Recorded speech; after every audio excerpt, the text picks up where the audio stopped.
Жогорку кеңештин Ата Журт фракциясынын жыйынында эл үнү кыймылынын жетекчиси Азымбек Бекназаров Кумтөр келишимин жокко чыгаруу зарылдыгын эки комиссия ийгиликтеп көрсөттү. Мындан тышкары бул эки революциянын талабы болгон эле деди. Эмне үчүн бул денонсация Кумтөр кылыш керек дегенде мен токтолуп отурбайм, урматтуу депутаттар. Баарын өзүңүздөр жакшы билесиздер. Ал мына депутаттык комиссияда Садыр Жапаров башында турган, Темир Аргынбаев турган мамлекеттик комиссиянын отчетунда дагы толук ошол себептер жазылып атат. Эмне үчүн биз буга кетип атабыз? Андан сырткары дагы бул эки революциянын талабы болгон. Кумтөрдү кайрадан келишимди оңдоп кароо деген.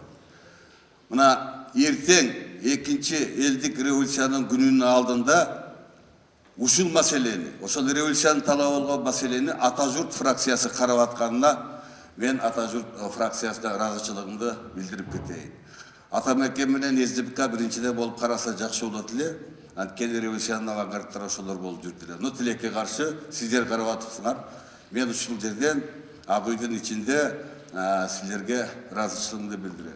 Ал өз сөзүндө баш мыйзамдын 79-беренесине ылайык 10 000 шайлоочу мыйзам долбоорду парламентке демилгелей алат. Бул тизме Юстиция министрлигинен каттоодон өттү деди. Адилет министрлигинен каттоодон өткөрдүк. Номер 1 күбөлүктү алып, ошондон кийин кол топтолуп 12 000ден ашык шайлоочу ушул Кумтөр долбоору боюнча жаңы шарттар жөнүндөгү макулдашууну денонсациялоо боюнча мыйзам долбоорун колдошуп автор болушту. Айта кетсек, бул мыйзам долбоорду демилгелөө сунушу оппозициялык күчтөрдүн 2-декабрдагы жыйынында кабыл алынган эле. Бекназаровго жооп кылган биринчи вице-премьер-министр Жомарт Оторбаев Кумтөрдү денонсациялоону коркунучтуу деп эки сценарийди атады. Эгер денонсацияга барсак, бир чоң риск бар, биздин рудник өзүнүн ишин токтотот.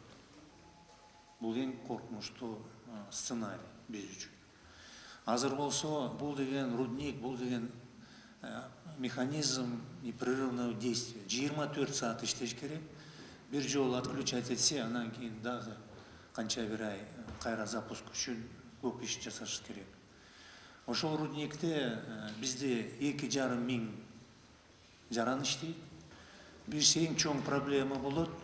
ЦНТРнын 1000ден көп жеке акционерлер бар. Денонсацияга барсак, ошол акционерлердин укуктарды биз бузабыз. Ошол акционерлер баары сотко берет бизге, кыргыз мамлекетке. Жок. Урматтуу премьер-министрдин биринчи орун басары. Бул биздин ички маселе. Бириккен Улуттар уюмунун Генералдык Ассамблеясына атайын конвенциясы бар. Жанагы мыйзам актыларынын доктринасы деген. Эгерде биздин мыйзам менен ратификация болдубу, биздин ратификация болгон мыйзамды эл аралык сот карай албайт, жокко чыгара албайт. Эгерде биз ошол ратификация бүгүн закон менен денонсациялап койсок, бир дагы эл аралык сот биздин мыйзамды жокко чыгара албайт, укугу жок. Ал биздин мыйзам. Биз эгемендүү мамлекетпиз. Фракция жыйынында депутат Ахматбек Келдебеков өкмөт мүчөлөрүн Кумтөр Кыргызстанга экологиялык кыйроолорду алып келбейт деп кепилдик берүүсүн талап кылды. Эмне үчүн 10 жылдан кийин 94 болсо 2004-жылы 100% Кыргызстанга өткөн жок. Өкмөт эмне максат менен алдыңар миллиарддаган сомдорду? Алатоону түзгөндө андан мурунку жылы кайсы документ негизинде алдыңар? Мына сиздер өкмөттө иштедиңиздер. Вот там заложена государственная коррупция.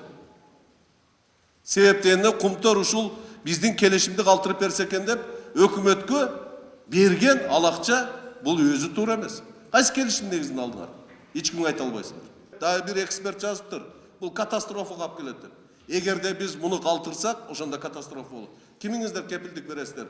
Эртең bundan да катастрофическое положение экологическое болбойт деп. Дагы 2-3 ледниктен айрылбайбыз деп.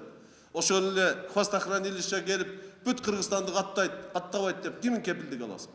Давайте элдин алдына чыккыла да кепилдик алгыла анда. Мен кепилдик берем, 34 миллиард доллардан акыркысында 20 миллиард Кыргызстанга түшөт, мөңгүлөр бузулбайт деп кепилдик алгыла. Эл кепилдигиңерди макулдесин. Ата Журттун депутаттарынын ар бири 12 000 шайлоочу колдогон мыйзам долбоорду колдой тургандыгын билдиришип, жыйынтыгында фракция аны жалпы жыйынга алып чыгуу чечимин кабыл алышты. Элдин инициативасын жактыра алды. деген bir жыйынтыкка келдик да. Фракциянын чечими менен жактыралы дагы жогорку кеңештин палатасынын жыйынына киргизели деп добуш берип коюңуздар. Рахмат, каршы, калыс, жок. Анда Азымбек Анаркулович, сиздерге чоң рахмат, элге да чоң рахмат. Bir fraksiya